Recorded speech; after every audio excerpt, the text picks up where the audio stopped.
Assalamualaikum warahmatullahi wabarakatuh.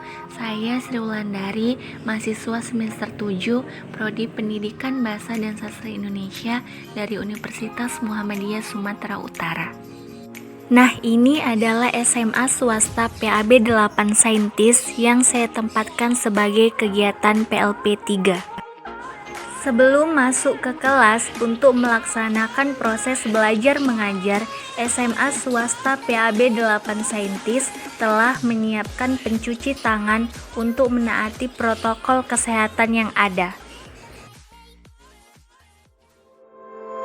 Nah, ini merupakan suasana di SMA swasta PAB 8 Saintis di saat proses pembelajaran sedang berlangsung. Pertemuan pertama di kelas 10 dengan materi cerita rakyat atau hikayat. Itu apa?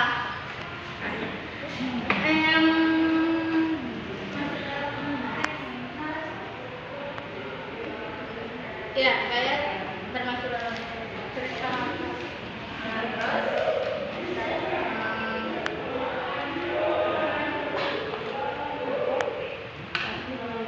jadi hikayat ini adalah salah satu cerita yang berkembang di Indonesia. Misalnya di Sumatera Utara, cerita rakyat apa yang kalian tahu di Sumatera Utara?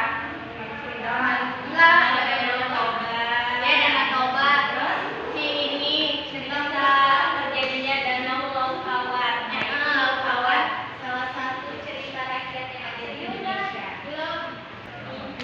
Kenapa kita harus mempelajari hikayat? Ada yang tahu nggak kenapa? Karena apa, Kak?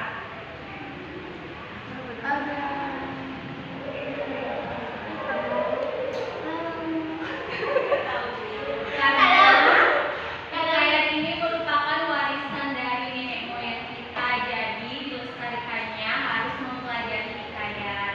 Nah, yang kedua, di dalam cerita-cerita hikayat ini terdapat amanat-amanat yang bisa kita ambil hikmahnya. Jadi, untuk memperkaya diri kita dengan amanat-amanat yang terdapat dalam cerita hikayat tersebut. Kalian ada buku paketnya? Nih, coba buka halaman 108. Ada buka hikayat ini. Ya, coba kakak yang baca baca paragraf pertama. Ya, baca. Udah, nggak apa-apa baca. Hikayat Indra Laukawan.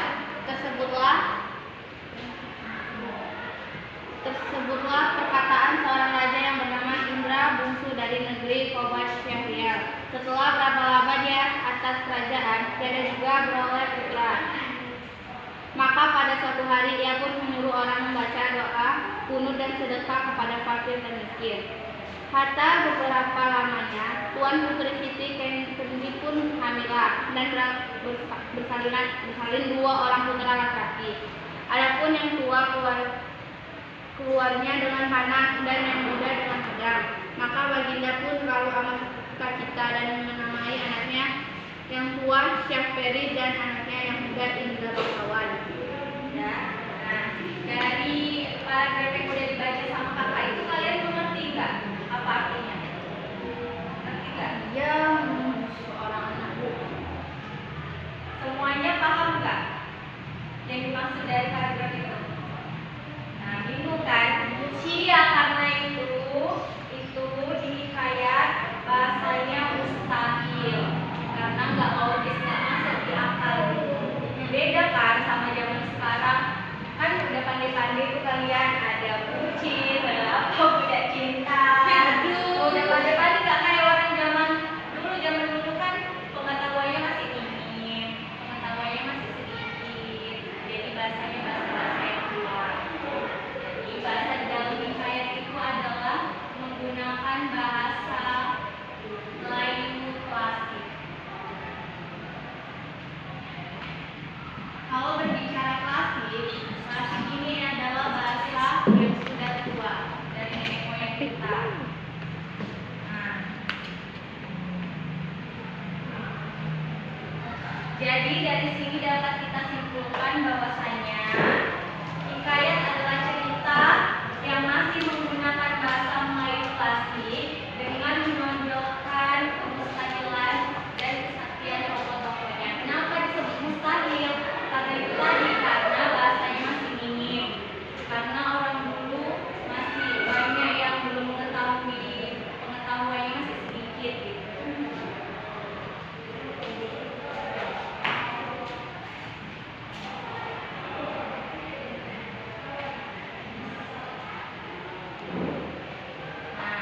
dalam hikayat ada karakteristik. Siapa yang bisa menyebutkan apa saja karakteristik dalam hikayat? Ya, silakan Kak. Kemustahilan, kesaktian, anonim, istana sentris. Lagi? Udah. Udah aja. Apa yang dimaksud kemustahilan? Berarti hal yang tidak logis atau tidak bisa dihalang. Contohnya yang terdapat dalam buku itu, yang mana coba sebutkan? Yang menurut kakak gak logis, kan udah dipelajari kan?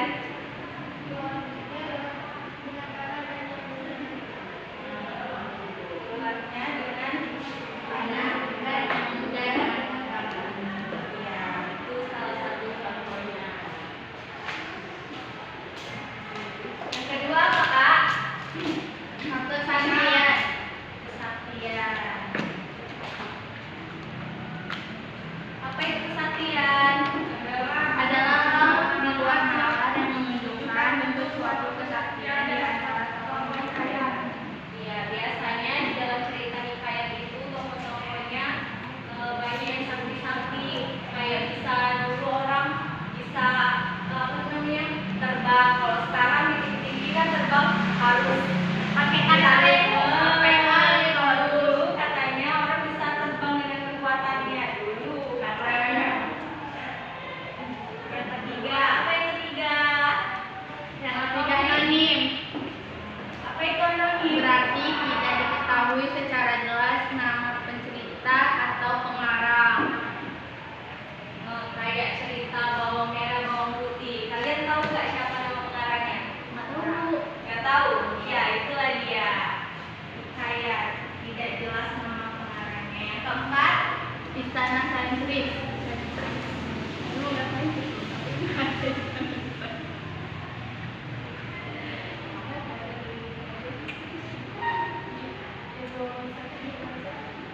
apa istana sentris kak? Hikayat seringkali bertamas dan berlatar sebuah istana atau kerajaan.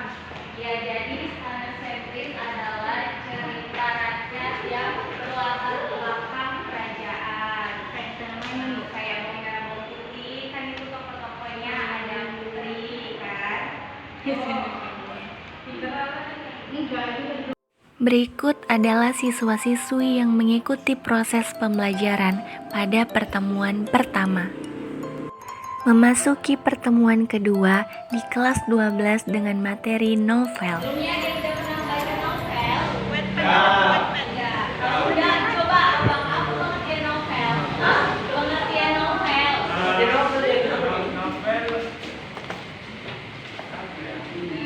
Novel merupakan karya prosa-fiksi yang panjang, mengandung rangkaian mengikat kehidupan seseorang dengan orang-orang di sekelilingnya dengan menonjolkan watak dan sifat tiap pelaku. Ya, jadi benar.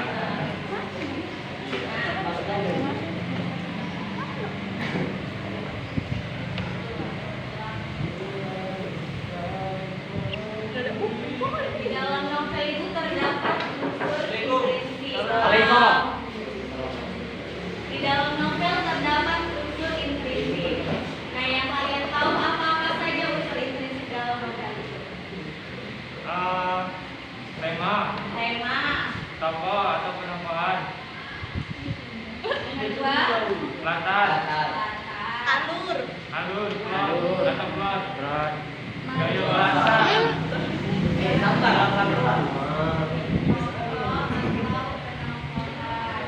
Setting. Gaya bahasa. gaya bahasa, Alur.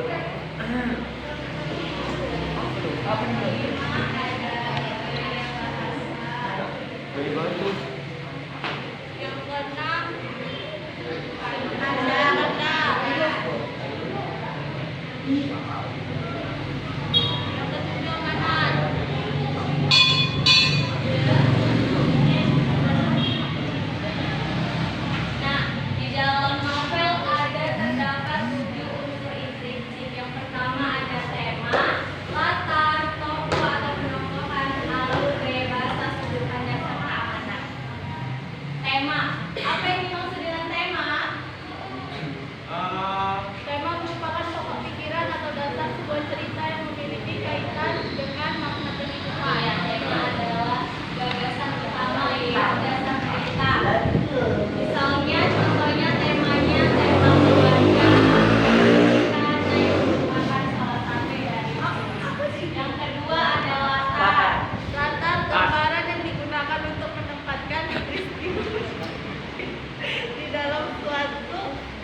cerita fiksi.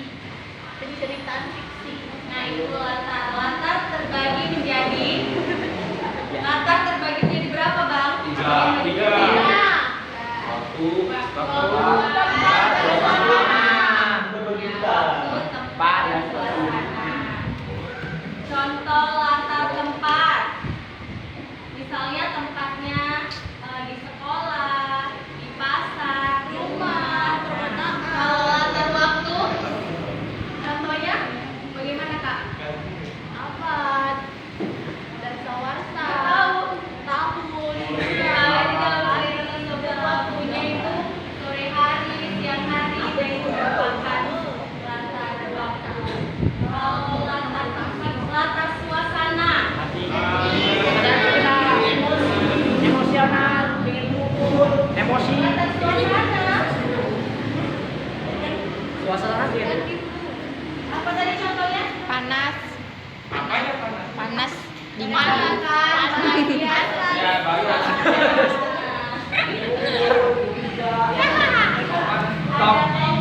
Kan suasana bodoh.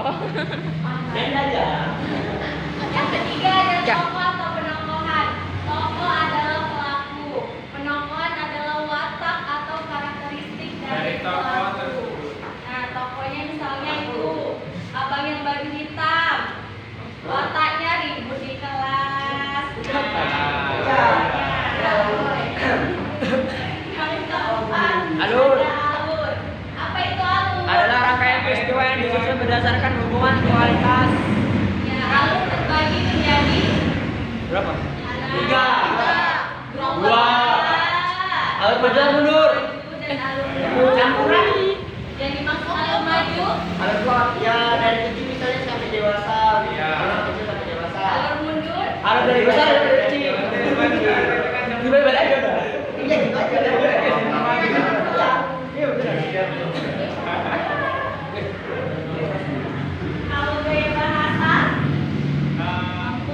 Bahasa ya kayak ya, Baku. bahasa baku modern. Ya, Belum ada majas. Majas. Jadi dari bahasa itu adalah pemilihan kata atau kalimat yang dipakai dalam cerita novel. Yang keenam ada sudut pandang. Apa itu sudut pandang? Memasalahkan siapa yang bercerita. Ya, misalnya sudut pandang orang pertama.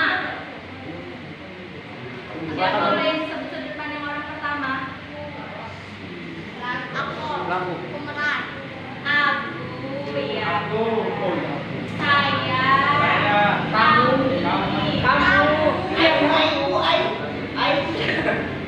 Kalau sudut pandang orang ketiga, Dia. Gunakan apa? Dia. ya. Gunakan Dia, apa? mereka, jadi sudut pandang orang ketiga. Dan yang terakhir adalah amanat. Nah, amanat merupakan yang paling penting. Apa amanat? Mengambil pesan dari tersebut. Pinter-pinter rupanya ya. Mengambil Lumayan bu.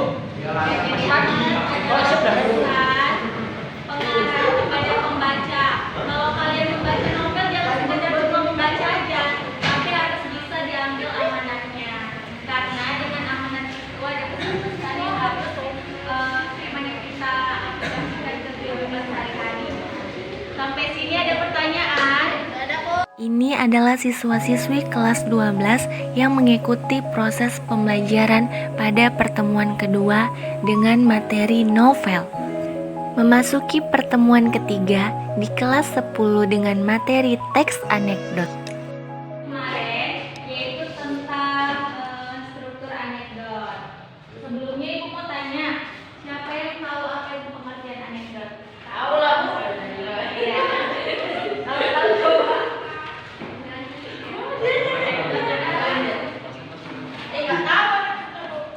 Cerita singkat yang digunakan untuk menyampaikan titik nol dengan tujuan dan cerita singkat dan lucu yang digunakan untuk menyampaikan kritik melalui sindiran lucu terhadap kejadian yang menyangkut hawanya atau perilaku tokoh publik. Ya, nah. Jadi dalam anekdot itu ada beberapa struktur. Yang pertama, apa strukturnya? Abstrak. Abstrak.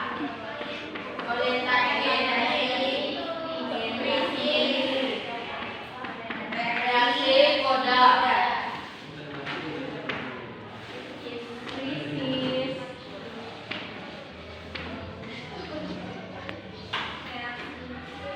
Reaksi. Koda.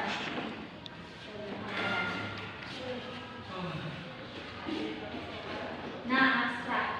Apa itu pengertian abstrak? Pendahuluan yang menyatakan latar belakang atau tanpa gambaran yang disusun titiknya konteks. Nah, coba kalian buka buku halaman 91.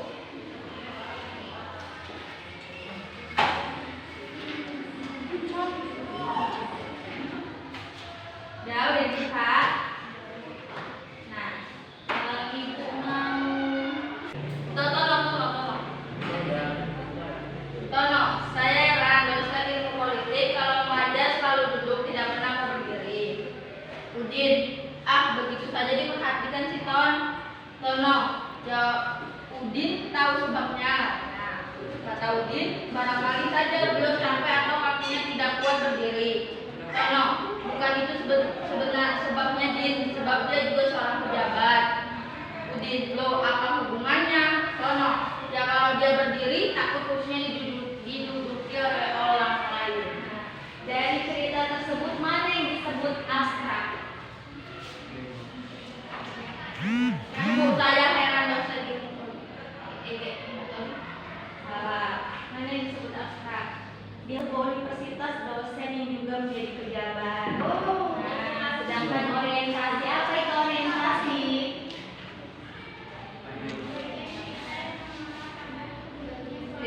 konflik atau peristiwa.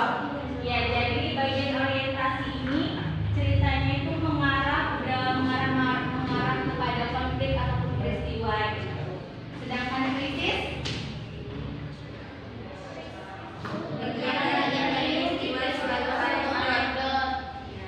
kalau reaksi, Tanggapan atau respon.